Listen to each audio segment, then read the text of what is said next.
जब कोई आवेशित कण चुंबकीय क्षेत्र या विद्युत क्षेत्र में गति करता है, गति करने का मतलब कि उसको त्वरित किया जाता है। तो जब त्वरित किया जाता है तो उस वक्त आवेशित कण तरंग गति कर रहा था, तो फिर उस तरंग गति करते वक्त उसने एक चक्कर में कितनी दूरी चली है। तो ये दूरी जो होती है वो उस आवेशित कण की डी ब्रॉगली तरंगदैर्घ्य कहलाती है। तो आज इंटर की परीक्षा में आने वाला बहुत महत्वपूर्ण आर्टिकल किसी आवेशित कण के लिए डी ब्रॉगली तरंगदैर्घ्य के व्यंजक की स्थापना करना है।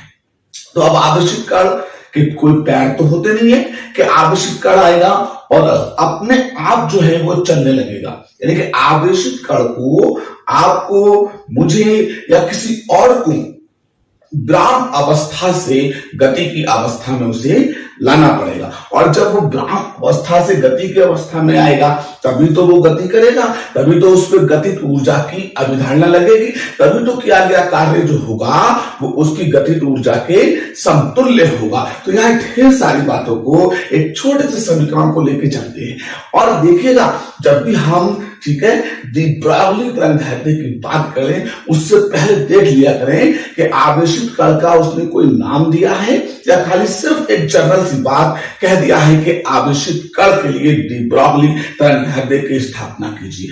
तो देखिए आवेशित कण वैद्युत क्षेत्र में ही जब हम उसके सिरों के बीच विभवांतर को स्थापित करते हैं तभी वो विराम अवस्था से गति की अवस्था में आकर अपने वेग में परिवर्तन करके त्वरित होता है और उस पर किया गया जो वैद्युत क्षेत्र के अंदर कार्य होता है वो उसकी गतिज ऊर्जा के समतुल्य होता है। देखिए मैंने यहाँ पे क्या किया, ठीक है, कि आवेशित कण के लिए डी ब्रॉगली तरंगदैर्घ्य का मुझे व्यंजक स्थापित करना था। तो उस व्यंजक को स्थापित करने के लिए मैं क्या करूंगा, कुछ भी नहीं करना है मुझे उस व्यंजक को स्थापित करने के लिए, ठीक है, दो इलेक्ट्रोड लेकर उसके बीच में किसी एक कण को क्या करना है, ठीक है, त्वरित करना है। तो मैंने यहां बोर्ड पर आप देखिए ध्यान से, एक इलेक्ट्रोड ये बनाया और एक इलेक्ट्रोड ये बनाया, ये दो इलेक्ट्रोड हो गए और इनके बीच में मैंने एक आवेशित कण को बता दिया है। अब जब ये आवेशित कण है तो इस पर दो चीजें तो होना जरूरी है।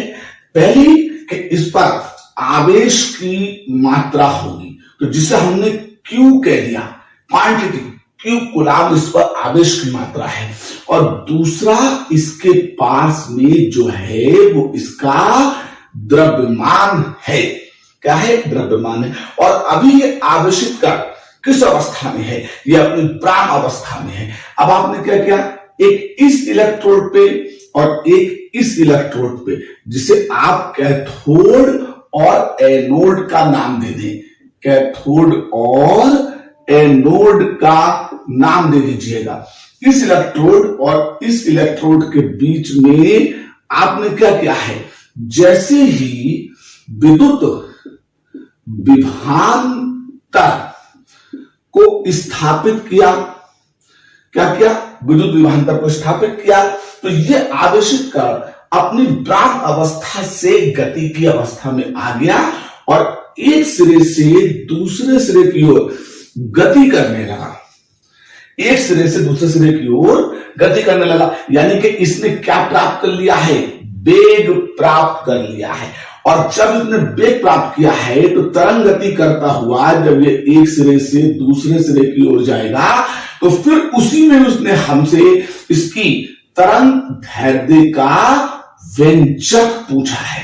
तो ये सारी बातें आपको जो मैंने बोर्ड पर बनाई हैं इसी को हमें सिद्ध करना है। क्या है, मैंने दो, ठीक है, इलेक्ट्रोड, एक कैथोड एक एनोड लिया है और इसके बीच में एक आवेशित कण को रखा है। तो आवेशित कण को रखने के बाद हमने क्या देखा है, इस आवेशित कण के पास दो चीजें तो हैं पहले से ही, एक इस पर आवेश की मात्रा और दूसरा इसका खुद का अपना द्रव्यमान। लेकिन ये अपनी विराम अवस्था में था, लेकिन जैसे ही आपने कैथोड और एनोड के सिरों के बीच में विभवांतर को स्थापित किया, ये तुरंत अपनी ठीक है, विराम अवस्था से गति की अवस्था में आ गया है।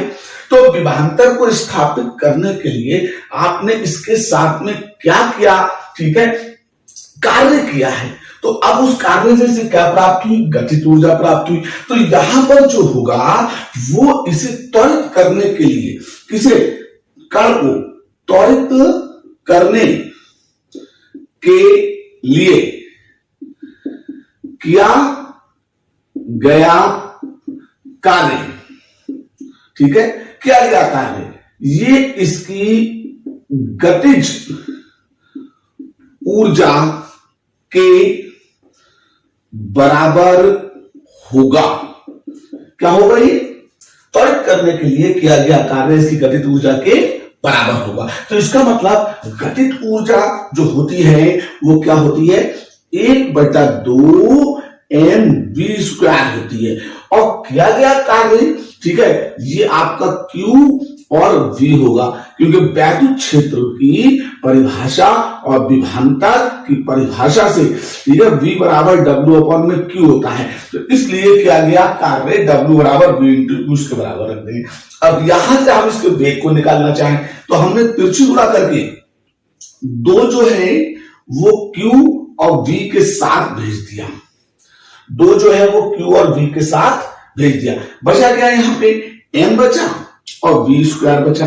अब हम यहां से v² को अलग करें तो 2qv बचेगा और अपॉन में क्या आ जाएगा, m आ जाएगा। लेकिन जब आप इस पर से स्क्वायर को हटा देंगे तो ये स्क्वायर हटके इस पर क्या आ जाएगा, ठीक है, स्क्वायर हटने के बाद इस पर रूट का निशान आ जाएगा। तो इस तरह से आपने क्या देखा है, आपने उस वेग को ज्ञात कर लिया है जिस वेग से ये त्वरित होकर कैथोड से एनोड की ओर या एक सिरे से दूसरे सिरे की ओर गति करने लगा था। अब हमें वेग प्राप्त हो गया है, द्रव्यमान हमको इसका पता है, तो इसका मतलब इसने क्या प्राप्त कर लिया है, इसने अपना संवेग प्राप्त कर लिया है। ठीक है भाई, इसने अपना संवेग प्राप्त कर लिया है। तो आप क्या करेंगे, जैसे ही इसे समीकरण 1 मानने के बाद आपको निकालना क्या है, इसका डी ब्रॉगली तरंग निकालनी है। तो आपने डी ब्रॉगली के अनुसार लिखा,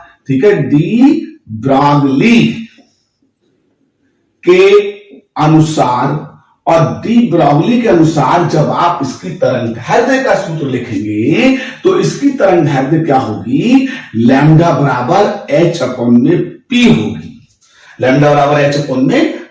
लेकिन p जो है वो इसका मोमेंटम है, संवेग है, और संवेग जो होगा वो द्रव्यमान गुणा वेग होगा। तो अब आप क्या करेंगे, कुछ नहीं करना है भाई, संवेग की जगह पे द्रव्यमान गुणा वेग को यहां पर रख दीजिएगा, तो फिर ये आपका m × v आ जाएगा। अब इसको आप समीकरण 2 का जैसे ही नाम देंगे तो आपको जरूरत पड़ गई किसकी, वेग की। कौन से वेग की, आवेशित कण ने जो त्वरित होने पर प्राप्त किया था और जिस वेग को आप निकाल चुके थे और समीकरण 1 का नाम दे दिया था। तो अब आप क्या करेंगे, इस वेग के मान को समीकरण 1 से उठा करके लाएंगे और आप इसे समीकरण 2 में रख देंगे। तो समीकरण 1 और 2 के अनुसार, तो समीकरण 1 और 2 के अनुसार बस अब कुछ नहीं रह गया आर्टिकल के अंदर। इस मान को उठाइए, यहां रख दीजिएगा, तो लैम्डा ऐसी रहा, एच भी ऐसी रहेगा, अपॉन का निशान भी ऐसे रहेगा। ये m रूट के बाहर है, ये भी ऐसे रहेगा, लेकिन v की जगह पर आपने √2qv और अपॉन में m लिखा। अब आप क्या करें, इस वाले m को अंदर पहुंचाएंगे। तो देखिए यहां पे जरा सा देखिए, जरा सा, अगर रूट में m² होता तो आप बाहर क्या निकालते, आप m√1 लिख देते। तो अब ये m रूट से बाहर है तो इसे रूट के अंदर पहुंचाएंगे, तो इस पे अंदर जाके क्या आ जाएगा, स्क्वायर आ जाएगा। तो जैसे ही इस पे अंदर जाके स्क्वायर आएगा तो h ऐसी रहेगा आपका, अपॉन में रूट के अंदर ठीक है, 2m स्क्वायर हो गया, क्यू वी और अपॉन में m हो गया। तो इस तरीके से आप क्या देखेंगे, एक m से नीचे वाले m के फैक्टर को कैंसिल कर दीजिएगा, तो फिर आपको इलेक्ट्रॉन या कोई भी आवेशित कण है उसके लिए डी ब्रॉगली तरंगदैर्ध्य का आर्टिकल जो है वो मिल जाएगा, जो h अपॉन में अंडर रूट में 2m q और v होगा। तो ऐसे आप क्या प्राप्त कर लेंगे, ठीक है, किसी भी आवेशित कण के लिए डी ब्रॉगली तरंगदैर्ध्य का समीकरण प्राप्त कर लेंगे। इतना इंपॉर्टेंट और इतना जरूरी समीकरण है ये कि आप इसको जब देखेंगे परीक्षा में तो आप कहेंगे कि आपने फिजिक्स की क्लास में इसके करके बहुत अच्छा किया, जो आपको ये परीक्षा में करने को मिल गया। तो इसमें कुछ नहीं करना था भाई, आपको एक आवेशित कर लेना था, उसे 2 इलेक्ट्रोडों के बीच रखना था और 2 इलेक्ट्रोडों के बीच रखने के बाद इलेक्ट्रोडों के बीच में विभवांतर को स्थापित करना था। और जब वो विभवांतर स्थापित हो गया था तो ये आवेशित कण अपनी ब्राह्म अवस्था से गति की अवस्था में आ गया था।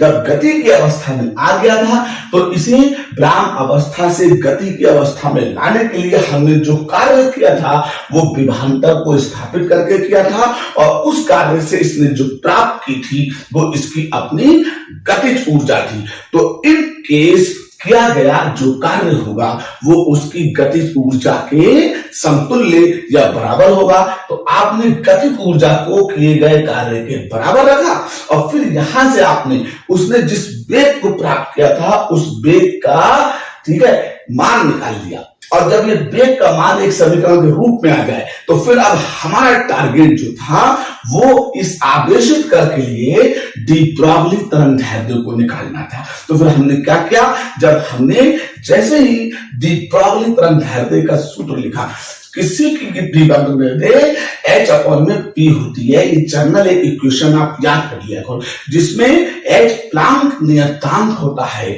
और उसका p संवेग होता है। तो आप संवेग द्रव्यमान गुणा वेग के अकॉर्डिंग संवेग को यहां पर लिख देंगे। और इसमें देखेंगे आप कि अब जरूरत किसकी पड़ी है, हमको वेग की पड़ी है। तो फिर हम क्या करेंगे, जो हमने इक्वेशन 1 के अंदर कल को त्वरित करके वेग प्राप्त करवाया था उस वेग के मान को यहां से उठा करके यहां पर रख देंगे।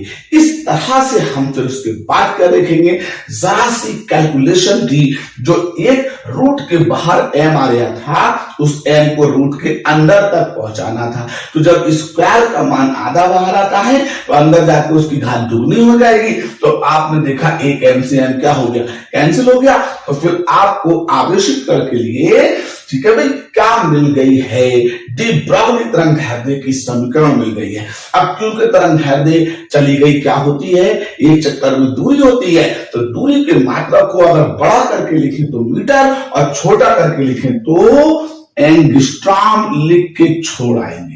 और फिर, ठीक है, आप क्या कहेंगे, यही आवेशित कण के लिए डी ब्रॉगली तरंगदैर्ध्य की समीकरण है। तो मैंने अपने इस क्लास में आपको आवेशित कण के लिए डी ब्रॉगली तरंगदैर्ध्य के समीकरण को समझाया है, और आशा और उम्मीद तो यही करता हूं कि आपको आवेशित कण की डी ब्रॉगली तरंगदैर्ध्य के समीकरण को निकालना बहुत अच्छी तरह से आ गया है।